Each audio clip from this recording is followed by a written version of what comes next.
नमस्ते दोस्तों, मैं हूं आपका दोस्त भगवती प्रसाद पुरोहित एडवोकेट। और आज की वीडियो में हम चर्चा करने वाले हैं कि आप अगर किसी प्रॉपर्टी को खरीदना चाहते हैं, चाहे वो मकान हो, दुकान हो, जमीन हो, भूखंड हो, कुछ भी हो, उस प्रॉपर्टी को आप अगर खरीदना चाहते हैं तो आपको किन किन बातों का ध्यान रखना चाहिए। अगर आपने इन बातों का ध्यान नहीं रखा तो वह प्रॉपर्टी आपके हाथ से निकल सकती है, अर्थात आपको काफी बड़ा नुकसान उठाना पड़ सकता है।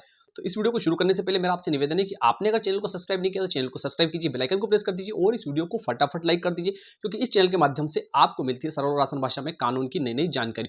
आइए वीडियो को शुरू कर लेते हैं। ठीक है दोस्तों, अगर आप किसी प्रॉपर्टी को खरीदना चाहते हैं, जैसा कि मैंने पहले बताया, वह प्रॉपर्टी कुछ भी हो सकती है, मकान भी हो सकता है, दुकान भी हो सकता है, प्लॉट भी हो सकता है या जमीन भी हो सकती है। अगर आप उसको खरीदना चाहते हैं तो आपको सबसे पहली बात जो है उसका ध्यान रखना चाहिए, वो होता है लोन, अर्थात बंधक। अगर वो संपत्ति जो है किसी भी बैंक में या कहीं पर भी बंधक है तो ऐसी स्थिति में उस प्रॉपर्टी को आपको नहीं खरीदना चाहिए। अगर आप उस प्रॉपर्टी को खरीद लेते हैं तो ऐसी स्थिति में वह लोन आपको चुकाना पड़ेगा, तो ऐसी स्थिति में आप काफी परेशानी में आ सकते हैं। इसलिए लोन वाली प्रॉपर्टी आपको नहीं खरीदना चाहिए। दूसरा महत्वपूर्ण बिंदु है कि अगर आप किसी प्रॉपर्टी को खरीदना चाहते हैं और उसके मालिक ने अगर उस प्रॉपर्टी को किसी अन्य व्यक्ति को अनुबंध पत्र के माध्यम से या रजिस्टर्ड विक्रय पत्र के माध्यम से पहले से विक्रय कर दिया है, तो ऐसी स्थिति में भी उस प्रॉपर्टी को आपको नहीं खरीदना चाहिए, क्योंकि जिस व्यक्ति ने उसको पहले खरीदा है उसका उस पर पहला अधिकार रहता है। इसलिए उस प्रॉपर्टी को आपको नहीं खरीदना चाहिए। अगला महत्वपूर्ण बिंदु है वह है कि कब्जा। देखिए, अगर किसी प्रॉपर्टी को, किसी संपत्ति को आप खरीदना चाहते हैं और उस पर जो उसका स्वामी है उसका अगर कब्जा नहीं है, तो ऐसी स्थिति में भी आपको उस प्रॉपर्टी को नहीं खरीदना चाहिए, क्योंकि आप अगर उस प्रॉपर्टी को खरीद लेंगे तो आपको कब्जा लेने के लिए काफी परेशानियां होगी और आपका हो सकता है कि उस जमीन पर कब्जा ना हो और आपने जो रकम विक्रेता को दी है उसको फिर वसूल करने में आपको काफी परेशानियां हो सकती है। इसलिए अगर किसी संपत्ति पर किसी अन्य व्यक्ति का कब्जा है, अर्थात उस संपत्ति के स्वामी के अलावा अन्य व्यक्ति का कब्जा है, तो ऐसी स्थिति में उस संपत्ति को आपको नहीं खरीदना चाहिए।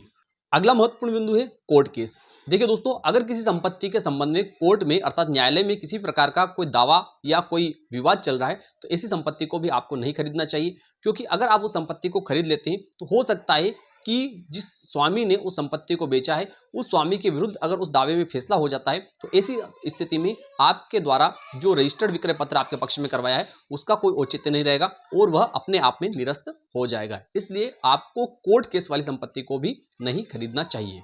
अगला महत्वपूर्ण बिंदु है वह है गलती से नाम से हुई संपत्ति। देखिए, कई बार क्या होता है कि त्रुटिवश किसी अन्य व्यक्ति के नाम पर कोई संपत्ति हो जाती है लेकिन उसका स्वामी कोई और व्यक्ति रहता है, तो ऐसी स्थिति में अगर गलती से किसी व्यक्ति के नाम पर कोई संपत्ति हो गई है और वह उस संपत्ति को किसी अन्य व्यक्ति को विक्रय करना चाहता है तो ऐसी स्थिति में भी उस संपत्ति को नहीं खरीदना चाहिए, क्योंकि उस गलती का सुधार जैसे होगा तो ऐसी स्थिति में आपके द्वारा जो विक्रय पत्र आपके पक्ष में करवाया है उसका कोई औचित्य नहीं बचेगा और आपको बड़ी हानि हो सकती है। देखिए, अगला महत्वपूर्ण बिंदु है वह है अन्य द्वारा विक्रय। देखिए, अगर कोई संपत्ति जो है उसके स्वामी के अलावा किसी अन्य व्यक्ति के द्वारा विक्रय की जा रही है, अर्थात सरकारी कागज में जिस व्यक्ति के नाम से वह संपत्ति है वह व्यक्ति उस संपत्ति को विक्रय नहीं कर रहा है और कोई अन्य व्यक्ति उसको विक्रय करना चाहता है, तो ऐसी स्थिति में भी आपको उस संपत्ति को नहीं खरीदना चाहिए, क्योंकि जो असली स्वामी जो है वह उस संपत्ति को विक्रय नहीं कर रहा है और ऐसी स्थिति में आपको भविष्य में बड़ा नुकसान हो सकता है। अगला महत्वपूर्ण बिंदु है वह है गलत तरीके से नाम से संपत्ति। देखिए, गलत तरीके से नाम से संपत्ति से मतलब होता है कि अगर मान लिया जाए कि कोई एक व्यक्ति है, उसके नाम पर कोई संपत्ति है और उसकी मृत्यु हो जाती है, तो ऐसी स्थिति में उसके सभी वारिसों के नाम पर वह संपत्ति होगी। लेकिन क्या होता है कि कई बार उसमें से एक या दो वारिस जो रहते हैं वे पूरी संपत्ति अपने नाम से करवा लेते हैं और बाकी शेष वारिसों को छोड़ देते हैं।